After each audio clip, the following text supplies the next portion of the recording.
Hi, my name is Karen Benton, and today I want to talk to you a little bit about neck and shoulder tension. So many of us are having this experience of that gripping, that relentless gripping, tense feeling in the neck and shoulders.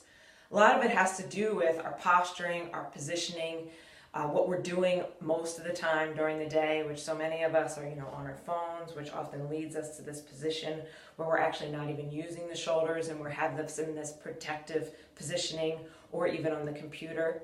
Right, and I want to give you a couple tools to quickly release neck and shoulder tension just using your mind and your hands. You need no other special tools. What so many of us don't actually think about is neck and shoulder tension actually has an impact on the stability and movement of our spine, as well as increases the compression in the pelvic floor. So we are inadvertently impacting how we are able to move the different parts of our body. When there's more compression on our pelvic floor, that actually impacts how we hold and move our knees, which also impacts how we hold and move our feet. So even though this video we're focusing on our neck and shoulders, we are inadvertently having an indirect impact on our hips, our spine, our knees, and our feet, let alone our mind, our body, our outlook, our thoughts, our clarity, and our focus.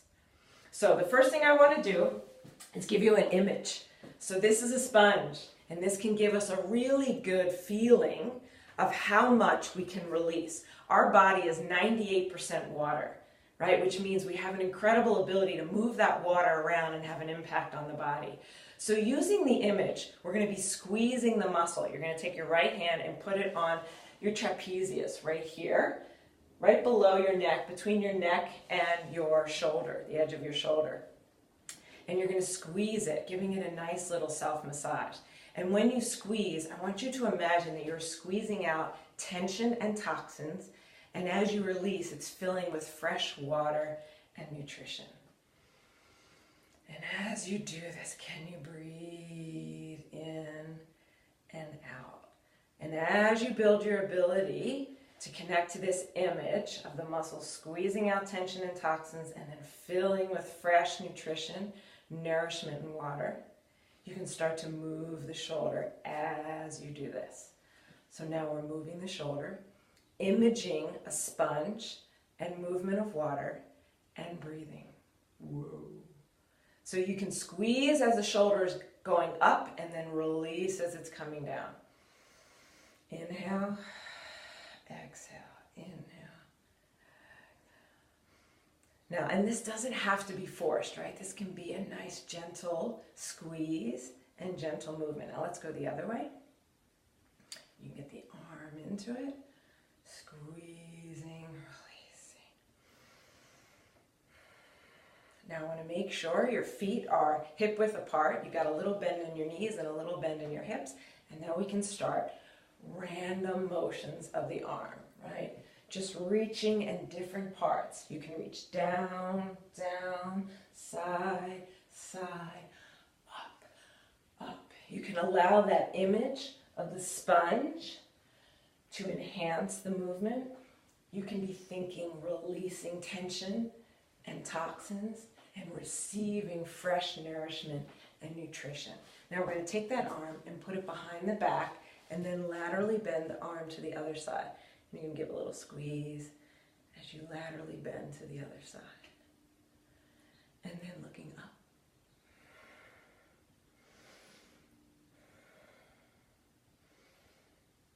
Now, shake out the hands. You don't need much. Give it a nice little tap around that shoulder, under the arm, down the arm, all around. Maybe even a little brush.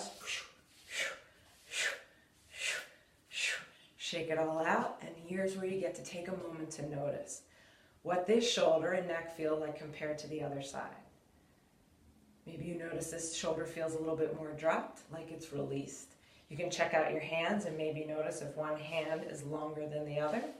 And then you can try lifting the arm up over, see what that feels like, the arm we did, and lifting up the arm that we didn't do and see what that feels like. You might notice that it just feels easier to move the one that we did our little bit of work with, and the other one just feels heavier, like it requires more effort. Ooh. Okay, so let's start the other side. We're going to take our left hand And again, using the image, let me grab it, of the sponge, squeezing, releasing, squeezing, release. You can lift the shoulder up and relax down. Maybe if you don't like circles, so you can just do lifting up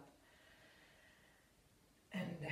And as you lift up, you're squeezing out. And as you release down, you imagine it filling with fresh nutrition. And the breath and the movement do not have to be synchronized. It can seem awkward, but sometimes it'll happen naturally. Just let whatever unfold happen. Now you can move the shoulder forward and back. And just squeezing as it goes forward, releasing and filling as it goes back. Now let's make sure the knees have a nice little bend, the hips have a nice little bend, and then just start random motions all over as you're giving that arm and shoulder a nice little massage.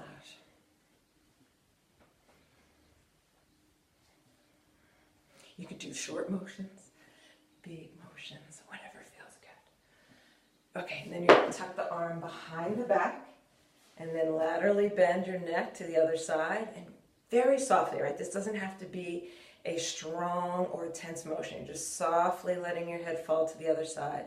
And you could just stay here and squeeze, or you could add in the lateral bend. And breathing, air in, air out. And then maybe give a little look up and down and up and down and up and down. Now let's give that arm a nice little tap. All over and under and around.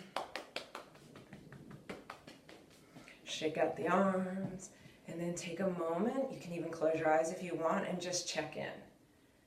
Notice the quality of your thoughts, the quality and sensation of the feeling in your brain and your neck and your chest and your back and your arms. And then even check in with your pelvis and your knees and your feet. And you might notice a difference. Now, if you don't notice a difference, that's okay, because this is a skill that we have to build on. Building our ability to use the sensing and feeling arm of the mind. Right? The mind, we're used to using it just for thinking and analyzing and criticizing and figuring out, right? And we're trying out a different, new skill, which is deepening our ability to sense and feel the body. That's so much of what the Franklin method is. And if you like this and want to explore more, take note, I'll be doing these videos periodically, and then check on my website, www.karenbetten.com, B-E-T-T-E-N, for more videos and any upcoming workshops. We have one coming up on this Saturday, March, I think it's 10th, right here in Larchmont. So thank you so much. Let me know if you have any questions or comments.